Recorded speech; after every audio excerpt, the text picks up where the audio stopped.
বিয়ে করেছি সবার গোপনে, আর ডিভোর্সটাও দিতে হলো সবার গোপনে। আমি কল্পনাও করি নাই তাকে আমার এভাবে ডিভোর্স দিতে হবে। তবে আমি একটা কথা বলবো, সারাটা জীবন আমার বাবা মায়ের বিচার আল্লাহ করবে।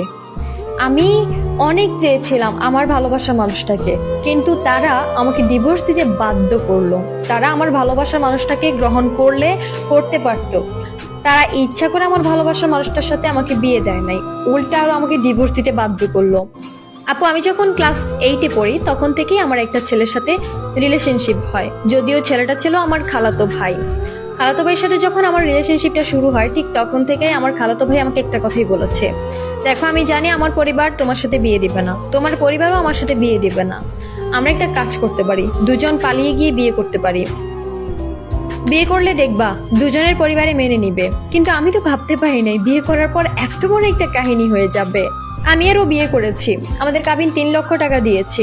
আমার 2টা ফ্রেন্ড আর ওর 2টা ফ্রেন্ড, 4জন ফ্রেন্ড ছিল আমাদের কাছে অফিসে।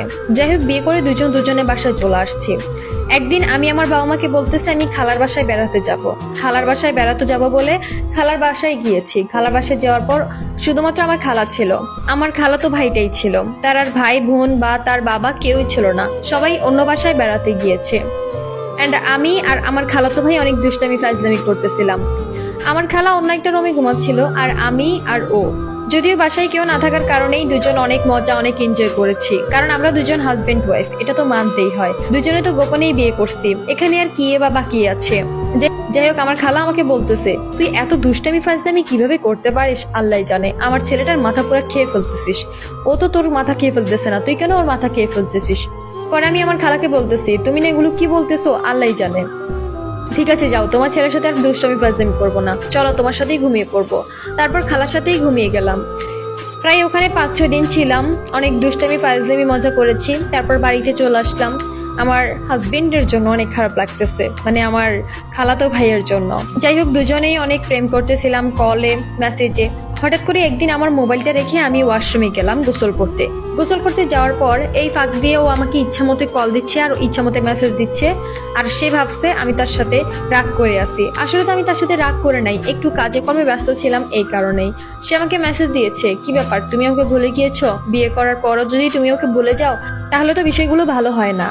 সে আবার বাংলাতে মেসেজ করে, আমি আবার বাংলাদেশে মেসেজ করি। আমার মেসেজ আমার মা পড়তে পারে না, তবে ওর মেসেজগুলো আমার মা সবগুলো পড়ে ফেলছে। সবগুলো পড়ে ফেলার পর আমার মা আমাকে ধরছে, কিরে তুই কি ওই ছেলেকে ভালোবাসিস? পরে আমি বললাম হ্যাঁ মা, আমি ওকে ভালোবাসি। মা তুমি কিছু মনে করো না, আমি ওকে বিয়ে করে ফেলছি।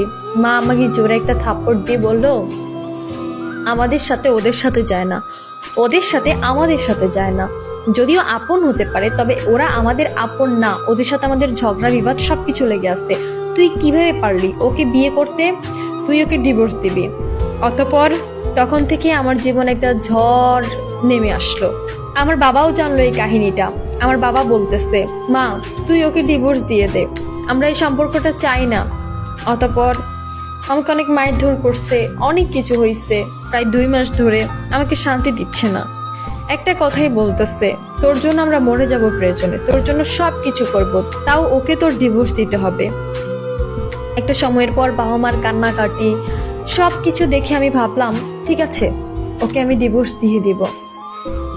তারপর আমি ওকে গোপনেই ডিভোর্স দিয়ে দিলাম। গোপনে ডিভোর্স দেওয়ার পর ও ওর মতো করে নেশার জগতে আছে, আর আমি আমার মতো করে এমন একটা জগতে আছি যা বলার বাহিরে। অনেক কান্নাকাটি করতেছি। গোপনেই বিয়ে হলো, গোপনেই ডিভোর্স হলো, গোপনেই সবকিছু রয়ে গেল, কেউ জানে না। একটা সময়ের পর আমার বাবা মায়ের পছন্দ অনুযায়ী একটা ছেলেকে বিয়ে করছি। বিয়ে করার পর এই সংসারের মধ্যে নিজেকে তছনছ করে দিচ্ছি। বাবা মায়ের কাছে যাই না, নিজের মতো করে আছি, একদম চেঞ্জ হয়ে গিয়েছি।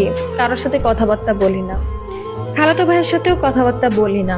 ভাবলাম তার সাথে আমার ডিভোর্স হয়ে গেছে, এখন আর কথা বলে লাভটাই বাকি, এই কারণে আর কথা বলি না। তবে আমি এখন আমার খালাতো ভাইকে অনেক বেশি ভালোবাসি। এই ভিডিওটি আমি জানি আমার খালাতো ভাইয়ের কাছে পৌঁছাবে, এবং আমি তার উদ্দেশ্যে একটা কথা বলবো, আমি তোমাকে এখনো ভালোবাসি। আমি ভালো নাই তোমাকে ছাড়া, তবে নিজেকে ভালো রাখার চেষ্টা করতেছি। আশা করব তুমি ভালো আছো। আমি আমার মতো করে সারাটা জীবন কাটাবো। একটা শূন্যতার ভরে, যে শূন্যতা আমাকে সারাটা জীবন কুড়িয়ে খাবে। জানো, এখন আমি প্রেগনেন্ট। অনেক মনে পড়ে তোমার কথা, মন চায় তোমার কাছে ছুটে চলে যাই, কিন্তু পরক্ষণেই নিজেকে বোঝাই আর মনে হয় এখন নিজের মধ্যেই অন্য একটা মানুষ বসবাস করতেছে। কিভাবে এই ছেলেটাকে ছেড়ে দিয়ে আবার তোমার কাছে যাই? আর তাছাড়া আমাদের সম্পর্কটা মানবেও না। তুমি ভালো থাকো সব সময়, তোমার জন্য সব সময় মোনাজাতে দোয়া করি। আমি আমার মতো করে ভালো আছি। জানি তুমি আপুটার গল্পটা শুনবা, শোনার পর তোমার মনে একটুও কষ্ট নিও না। ওই যে আমি তো একটা কথাই বললাম, আমি ভালো আছি, চিন্তা করো না। তবে আপু, তুমি চাইলে ডিভোর্সটা নাও দিতে পারতা। পরিবার আজ মানবে না, কাল মানবে না। পরিবারকে একটু ম্যানেজ করে তাকে তার হাতটা ধরে পালিয়ে যেতে পারতা, অন্য একটা কিছু করতে পারতা। এভাবে ডিভোর্স দিয়ে হারামির মতো অন্যজনকে বিয়ে করে ফেলাটা একটু উচিত হয় নাই। কারণ দুজনেই ভালোবাসতো, দুজনের মতেই কিন্তু বিয়ে করছো, আবার দুজনের মতেই গোপনে ডিভোর্স দিছো। বিষয়টা সত্যিই খুব দুঃখজনক ছিল।